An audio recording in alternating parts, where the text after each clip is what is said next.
The whispers followed Hannah Nelson like a shadow as she dashed through the dusty streets of Marysvale, Wyoming territory, her wedding dress billowing behind her like a storm cloud in the autumn wind of 1876. Tears streaked her flushed cheeks as the jeers of townsfolk echoed in her wake.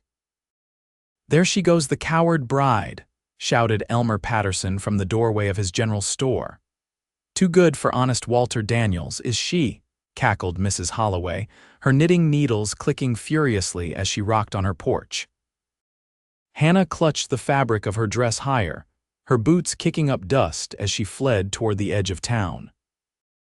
The church bells that had been ringing in anticipation of her wedding now tolled mockingly, announcing to everyone in Marysvale that Hannah Nelson had left Walter Daniels standing at the altar. She didn't stop running until she reached the creek that marked the eastern boundary of town. Collapsing onto a large rock, she buried her face in her hands and let the sobs rack her body. The pristine white of her gown was now smudged with dirt, the delicate lace trim torn where it had caught on a fence post during her escape. "I couldn't do it," she whispered to herself. "I just couldn't." Walter Daniels was the most eligible bachelor in Marysvale, the banker's son, with a fine house on the hill and pockets full of money. Her father had been ecstatic when Walter had shown interest in Hannah, seeing it as the solution to the family's mounting debts. The arrangement had been clear, though never spoken aloud.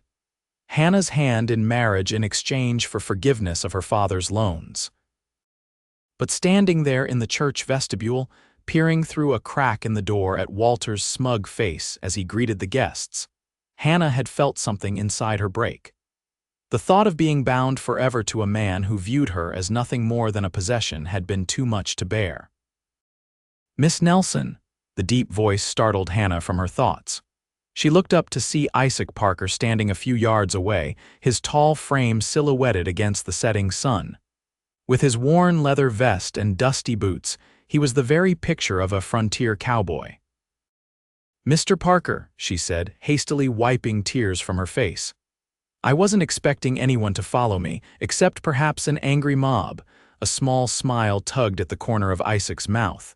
"No mob, just me. Thought you might need this." He held out a canteen of water. "It's a fair distance to anywhere from here, especially in that dress." Hannah accepted the canteen gratefully, taking a long drink. "Thank you, though I'm not entirely sure where anywhere is for me now." She glanced back toward town, where the steeple of the church still loomed accusingly. Isaac followed her gaze.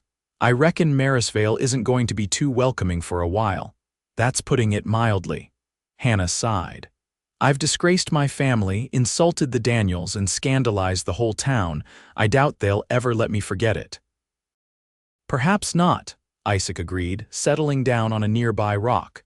"But memory fades with time and distance." Hannah studied him curiously.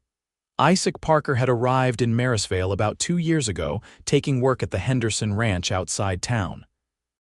He was known for being skilled with horses and keeping to himself.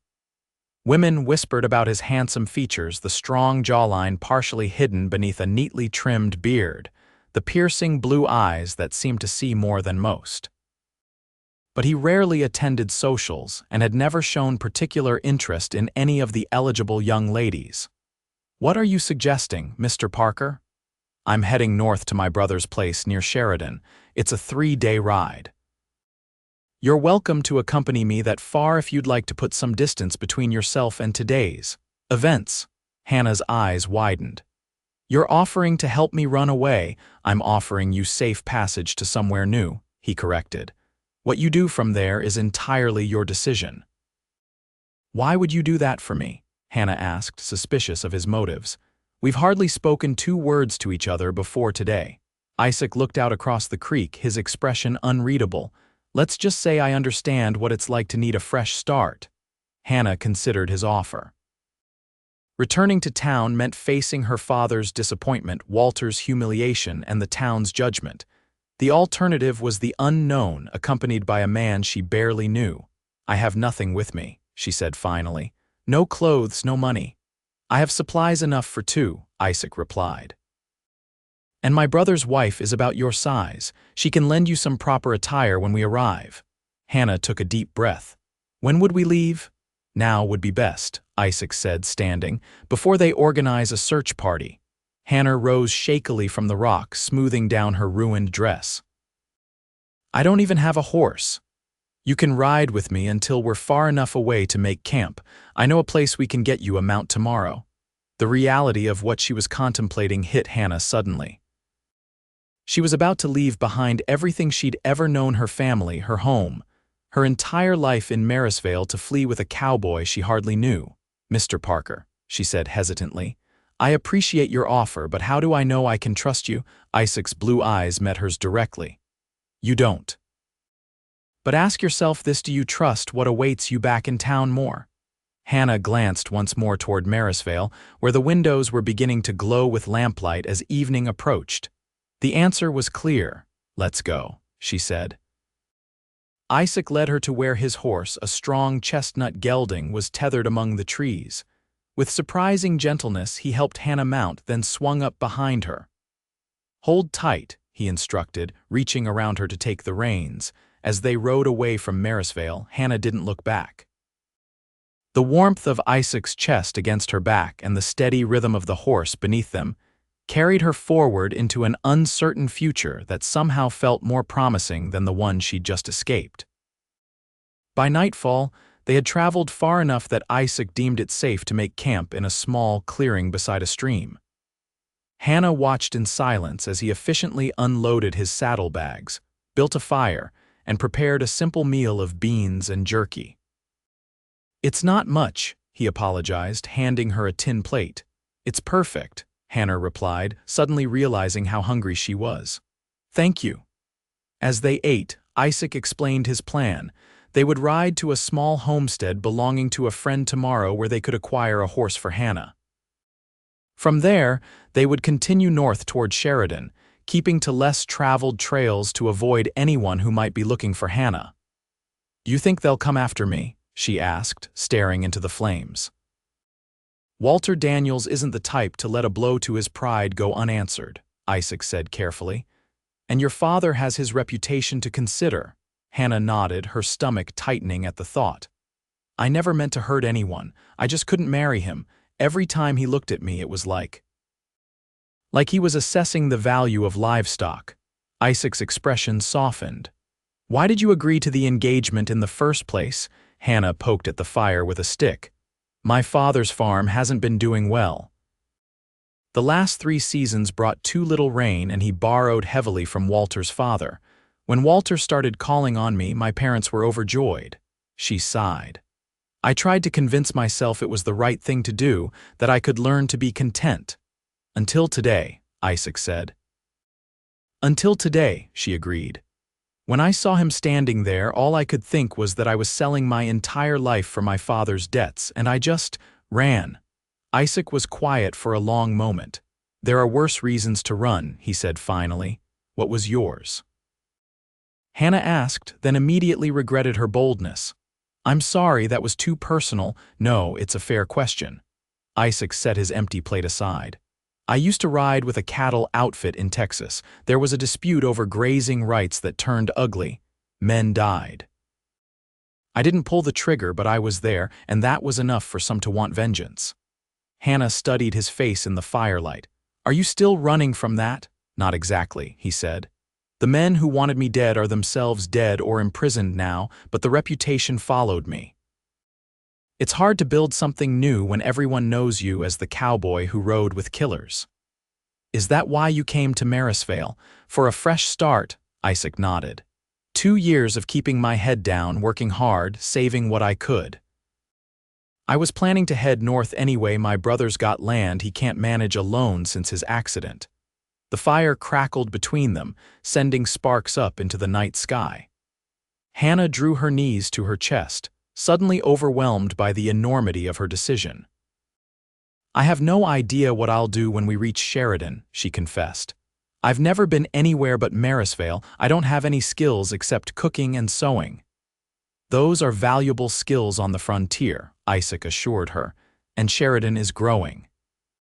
There'll be opportunities for a woman willing to work hard. Hannah nodded, though uncertainty still gnawed at her. I should try to sleep, I suppose. Tomorrow will be a long day. Isaac handed her his bedroll. Take this, I'll keep watch for a while. Thank you, Mr. Parker, Hannah said, accepting the blanket. For everything. Isaac, he corrected gently.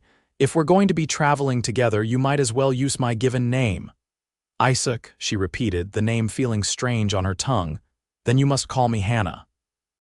He nodded, a small smile playing at his lips. Good night, Hannah. Good night, Isaac.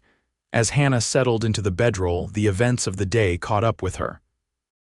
Exhaustion pulled her quickly toward sleep, but just before consciousness slipped away, she realized that for the first time since her engagement to Walter, she felt something like hope. Dawn broke crisp and clear, rousing Hannah from a deeper sleep than she'd expected. She sat up to find Isaac already awake, tending to a small fire where coffee was brewing in a battered pot. Morning, he said, pouring a cup and offering it to her. Sleep well? Hannah accepted the coffee gratefully. Better than I had any right to, given the circumstances. Though this wedding dress doesn't make for comfortable nightwear. Isaac nodded sympathetically. We'll remedy that today. My friend's wife should have something you can wear. After a breakfast of hardtack and more coffee, they packed up camp and continued their journey. Hannah rode behind Isaac again, her arms wrapped around his waist for balance. The morning sun warmed her back as they traveled, and despite her predicament, she found herself admiring the wild beauty of the Wyoming landscape. By midday, they arrived at a small homestead nestled in a valley. A man with graying hair emerged from the cabin as they approached, a shotgun held loosely in his hands. That's far enough, he called. Then, recognizing Isaac, he lowered the weapon. Parker, didn't expect to see you again so soon. Hello, Jim, Isaac greeted, dismounting and helping Hannah down. We could use your help. Jim's eyes widened as he took in Hannah's disheveled wedding dress. I can see that. Come on in before someone spots you two out here. Inside the cabin, Jim's wife Martha gasped at the sight of Hannah. Lord have mercy, child, what happened to you? While Isaac explained the situation to Jim, Martha whisked Hannah behind a screen and helped her out of the wedding dress. Leaving a man at the altar, Martha clucked as she handed Hannah a simple blue dress. That takes courage, I'll give you that. Or foolishness, Hannah replied, slipping the dress over her head. It was a bit loose but infinitely more practical than her wedding gown. Sometimes they're the same thing, Martha said with a wink. She gathered up the wedding dress. What do you want to do with this? Hannah stared at the ruined garment. It had cost her father more than he could afford, but she couldn't bear to keep it. Could you use the fabric for something? It seems a waste to destroy it. Martha nodded approvingly. Practical thinking, I'll put it to good use. When Hannah emerged, she found Isaac and Jim deep in conversation about the horse they needed. I can let you have the bay mare, Jim was saying. She's steady and won't give the lady any trouble, but Parker, you should know there's been talk already. Passed a rider this morning who said there's word out of Marysvale about a runaway bride. Hannah's heart sank. They're looking for me already, Jim nodded grimly. The Daniels family has offered a reward for information on your whereabouts. Not large enough to tempt many to brave the backcountry, but enough to keep eyes open in the towns. We'll avoid the towns, Isaac said firmly. Stick to the trails I know. They stayed only long enough to eat a proper meal and gather supplies. Martha provided Hannah with a change of clothes, a warm coat, and a hat to keep the sun off her face. Jim saddled the bay mare and gave Isaac directions to a little-used trail that would take them toward Sheridan. Be careful, Martha said as they prepared to leave, pressing a small package of food into Hannah's hands. And don't be too hard on yourself, dear. Sometimes the bravest thing a person can do is change their mind. With thanks and promises to repay their kindness someday, Hannah and Isaac departed, now each on their own mount. The bay mare proved as gentle as Jim had promised, responding easily to Hannah's commands despite her limited riding experience. They rode in companionable silence for most of the afternoon, making good time along the trail Jim had suggested. As the sun began to sink toward the western horizon, Isaac led them to a sheltered spot near a small spring to make camp. Hannah slid from her saddle, wincing at the stiffness in her legs. "I haven't ridden this much since I was a girl," she admitted, rubbing her sore muscles. Isaac offered her a sympathetic smile. "It gets easier with practice. You're doing well for someone who hasn't been in the saddle regularly." The simple praise warmed Hannah more than she would have expected. "Thank you for saying so, though I'm sure I'm slowing you down." "We're making good time," Isaac assured her, unsaddling the horses and setting up camp with practiced efficiency. "Another 2 days should see us to my brother's place." As they prepared dinner from their supplies, Hannah found herself studying Isaac when he wasn't looking. There was a quietness to him that she found comforting, so different from Walter's constant need to fill silence with talk of his business dealings and plans for their future. "Tell me about your brother," she said as they ate. "And his place near Sheridan?" Isaac's expression softened. "David's 4 years older than me, always the responsible one. He homesteaded near Sheridan about 5 years ago, built a good ranch. Then last winter a tree fell on him while he was clearing land, crushed his leg badly." He paused, his jaw tightening. "He can walk, but riding and heavy work are difficult now. His wife Emma helps, but they have 2 young children." "That's why you're going there," Hannah realized, "to help him." Isaac nodded. "Family is family. When I got his letter, I knew it was time to move on from Marysvale anyway."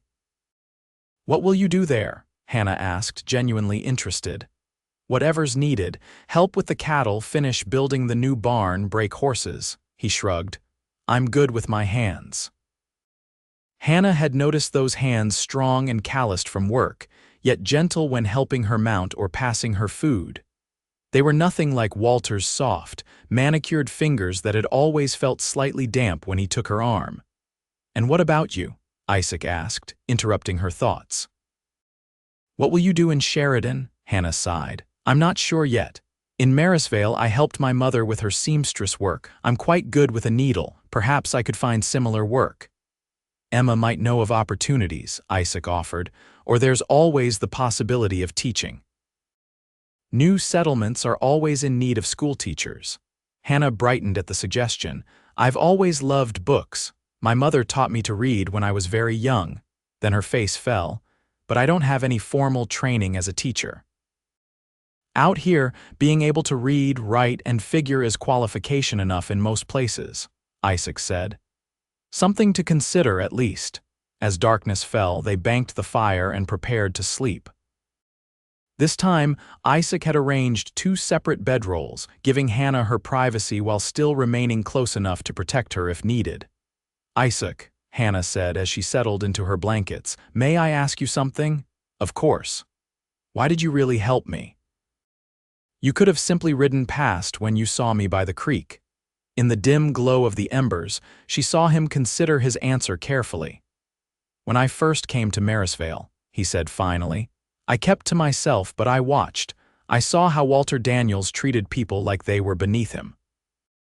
And I saw you at church socials, always kind to everyone, even old Mrs. Winters who complains about everything." He paused. "When the engagement was announced, I remember thinking that you deserved better." The simple honesty of his answer caught Hannah off guard. "You noticed all that?" "I notice a lot of things," he said quietly. "Habit from years on the trail." "Thank you," Hannah whispered, "for noticing and for helping." "Get some sleep, Hannah. We have a long ride tomorrow." As she drifted off, Hannah realized that in just over a day, Isaac Parker had shown her more genuine consideration than Walter Daniels had in 6 months of courtship. The next day brought them deeper into the wilderness, through stands of pine and across clear mountain streams. Despite the circumstances, Hannah found herself enjoying the journey. She'd never ventured this far from Marysvale before, and the grandeur of the landscape filled her with a sense of possibility. Isaac proved to be a patient teacher, showing her how to better handle her horse on steep terrain and pointing out signs of wildlife along their path. By midday, Hannah felt more confident in the saddle, and her fears of pursuit had begun to fade. They stopped to rest in a meadow filled with late wildflowers, letting the horses graze while they ate a simple lunch of jerky and dried apples. "It's beautiful here," Hannah said, breathing deeply of the clean mountain air. "So different from the farmland around Marysvale." "Wyoming has more faces than most people ever see," Isaac agreed, leaning back against his saddle. "Most just pass through on their way somewhere else." "Is that what we're doing, passing through?" Isaac considered her question. "For now, but a place becomes home when you decide to put down roots." "I'm not sure I know how to do that anymore," Hannah admitted. "Everything I thought was certain in my life turned out to be not what I wanted." "Maybe that's not such a bad thing," Isaac suggested. "Now you get to decide what you do want." The idea was both terrifying and exhilarating. All her life, Hannah had followed the path laid out for her, being a dutiful daughter, helping with the family business, accepting Walter's proposal because it was expected. For the first time, her future was entirely her own to shape. They continued riding through the afternoon, but as the sun began to set, dark clouds rolled in from the west, bringing with them the smell of rain. "We need to find shelter," Isaac said, scanning the landscape. "There's a line shack about a mile ahead if I remember right. We can wait out the storm there." They urged their horses forward, reaching the small cabin just as the first heavy drops began to fall. It was a simple one-room structure, dusty and abandoned, but with a solid roof and a stone fireplace. "It's not much," Isaac apologized as he lit a lantern he'd found on a shelf, "but it'll keep us dry." "It's perfect," Hannah assured him, removing her damp coat and hanging it by the door. While Isaac tended to the horses in the lean-to attached to the cabin, Hannah swept years of dust from the floor and arranged their bedrolls. By the time Isaac returned, she had a small fire going in the fireplace. "You're full of surprises, Hannah Nelson," he said, hanging his dripping hat on a peg. "My father taught me how to start a fire properly," she explained. "Said every woman should know how to keep a home warm even when the men are away." "A wise man," Isaac commented, setting their saddlebags in the corner. Outside, the rain intensified, drumming on the roof and streaming down the single window. Thunder rolled across the mountains and lightning illuminated the cabin in brief, bright flashes. Hannah sat before the fire, brushing out her long auburn hair that had been confined in a practical braid during their travel. Isaac tried not to stare, but found his gaze drawn to her as the firelight played across her features. "Tell me more about Sheridan," she said, breaking the silence. "What kind of place is it?" Isaac settled on the other side of the fire. "Growing fast. It's near the Bozeman Trail, so there's regular traffic, has a proper hotel now and shops. Last time I visited David, they were building a schoolhouse." "It sounds promising," Hannah said, hope creeping into her voice. "It is," Isaac assured her. "A place where a person can start fresh." They talked long into the night, the storm raging outside while they remained safe and dry within the cabin's walls. Isaac told her stories of his travels, cattle drives in Texas, winters in Colorado, the characters he'd met along the way. Hannah shared memories of her childhood in Marysvale, her dreams of someday seeing the ocean, and her love of poetry. "My mother had a book of Tennyson's poems," she explained. "I read it so many times the binding wore out and she had to stitch it back together." "Do you remember any of them?" Isaac asked. Hannah nodded, closing her eyes to recall the words, "For man is man and master of his fate. And I the last must go and stand by him and watch his mightier labors in the field, and be my help and see my world made new." When she opened her eyes, she found Isaac watching her with an expression she couldn't quite read. "That's beautiful," he said softly. "It always gave me hope," Hannah replied. "The idea that we can make our worlds new." The storm continued through the night, keeping them confined to the cabin well into the next morning. They used the time to rest and prepare for the final leg of their journey, which Isaac assured her would bring them to his brother's ranch by nightfall. When the rain finally subsided around midday, they set out once more. The storm had washed the world clean, and the mountains stood sharp and clear against the blue sky. Hannah felt her spirits lift as they rode, a sense of anticipation building as they drew closer to Sheridan and whatever new life awaited her there. True to Isaac's word, they crested a ridge as the sun was setting to see a modest ranch spread out before them, a main house, a barn, and several outbuildings nestled in a verdant valley. "That's it," Isaac said, a note of pride in his voice. "Parker Ranch." As they approached, a man emerged from the house, leaning heavily on a cane. Despite his obvious disability, there was a clear family resemblance to Isaac in his tall frame and strong features.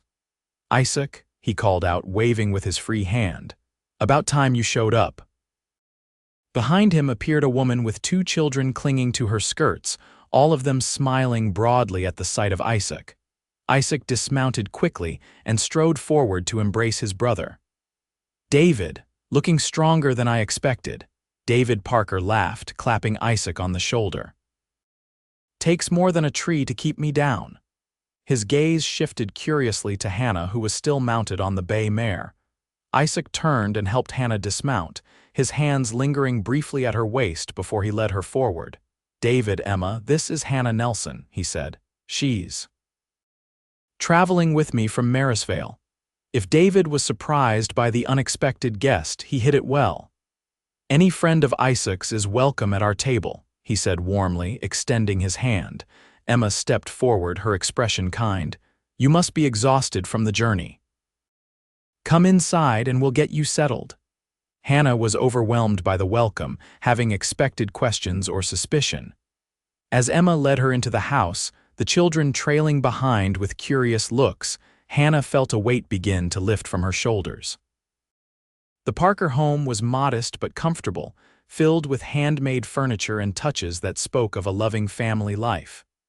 Emma showed Hannah to a small bedroom, apologizing for its simplicity. "It's not much, but it's private.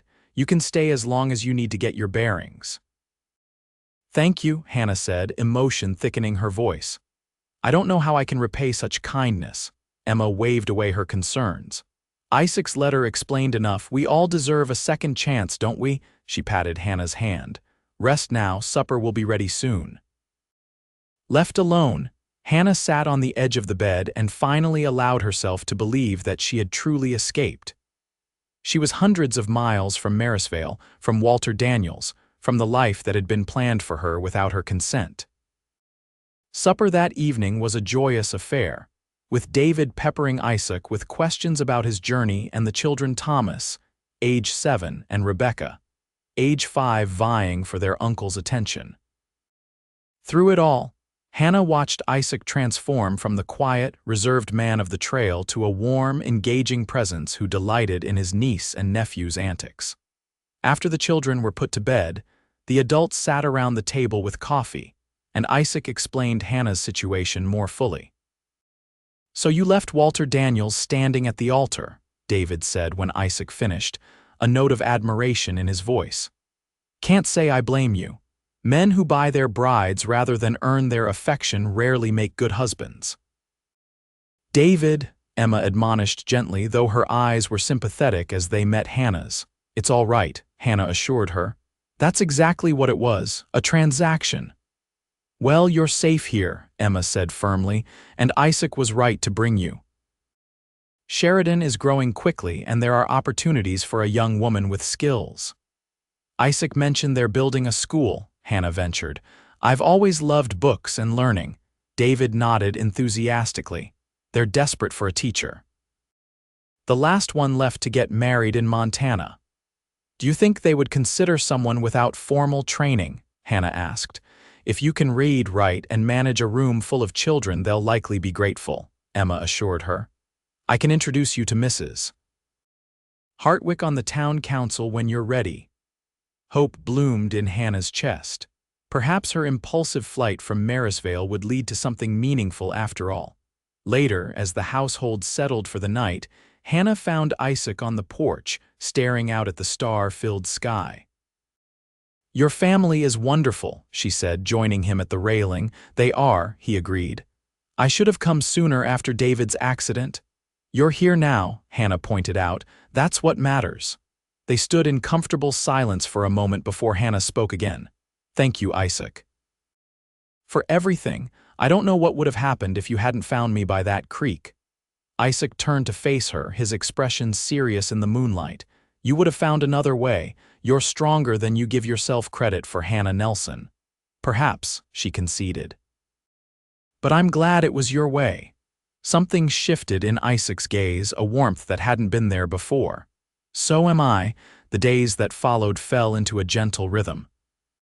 Hannah helped Emma with household tasks and began getting to know the children, who quickly decided she was a welcome addition to their world. Isaac worked alongside David, assessing the ranch's needs and beginning repairs on the barn. A week after their arrival, Emma took Hannah into Sheridan to meet Mrs. Hartwick. The town was indeed growing rapidly, with new buildings under construction and wagons loaded with supplies trundling down the main street. The meeting went better than Hannah had dared hope. Mrs. Hartwick, impressed by Hannah's articulate manner and obvious intelligence, offered her a provisional position at the school, set to open in 3 weeks' time. You'll have 14 pupils to start, ages 6 to 13, Mrs. Hartwick explained. If all goes well after the first term, the position will become permanent. Hannah could scarcely contain her excitement on the ride back to the ranch. A teaching position, her own income, her own place in the community, work that would be meaningful and respected. When she shared the news with Isaac that evening, his face lit up with genuine pleasure.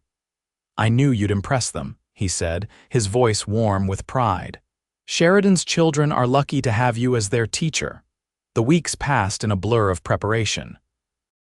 Hannah threw herself into readying the schoolhouse, planning lessons, and settling into life at Parker Ranch. She grew close to Emma, who shared her wisdom about life on the frontier and helped Hannah sew appropriate clothing for her new role. Isaac, meanwhile, had fully committed to helping David restore the ranch to productivity.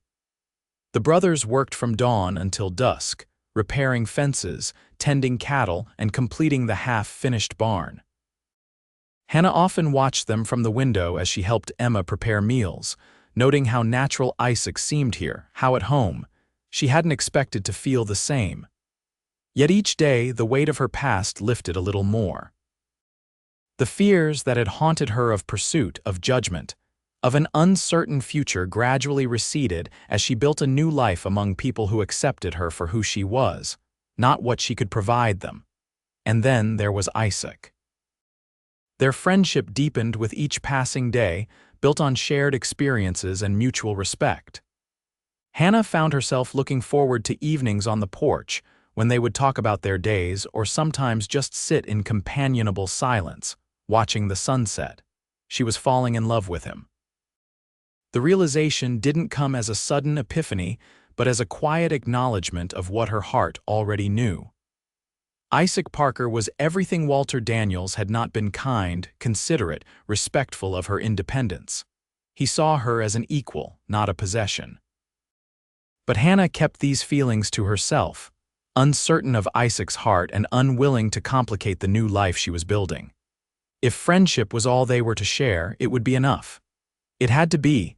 The night before the school was to open, Emma organized a small celebration dinner. David proposed a toast to Sheridan's finest new teacher, making Hannah blush with pleasure. As the evening wound down, Isaac asked if she would join him for a walk. They strolled away from the house in the gathering twilight, the air crisp with the promise of autumn. Nervous about tomorrow? Isaac asked as they reached a small rise overlooking the ranch.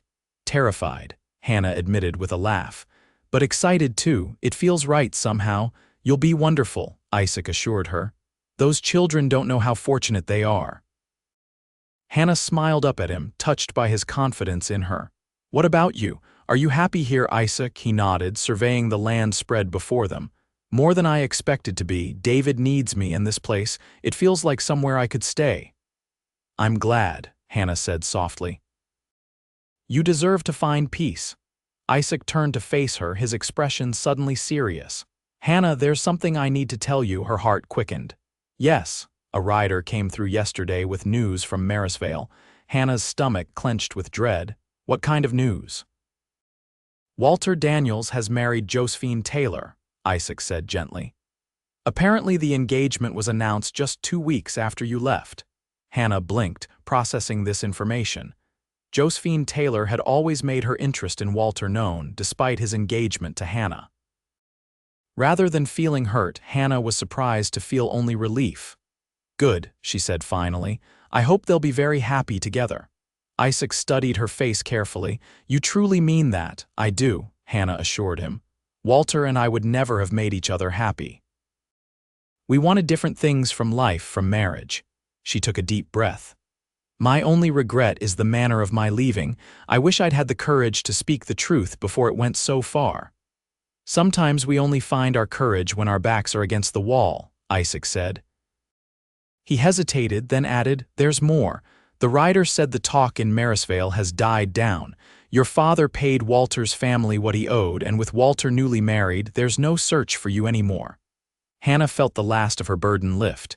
They've moved on. Yes, Isaac confirmed. You're free, Hannah. Truly free. Freedom. It was what she'd run toward that day in her wedding dress, what she'd been seeking when she fled Marysvale. Now she had a new beginning, work she believed in, people who valued her for herself. Thank you for telling me, she said. It's good to know the past is truly behind me. Isaac took a step closer. Does that mean you'll stay? In Sheridan, I mean. Hannah gazed up at him, at this man who had changed the course of her life with an act of kindness.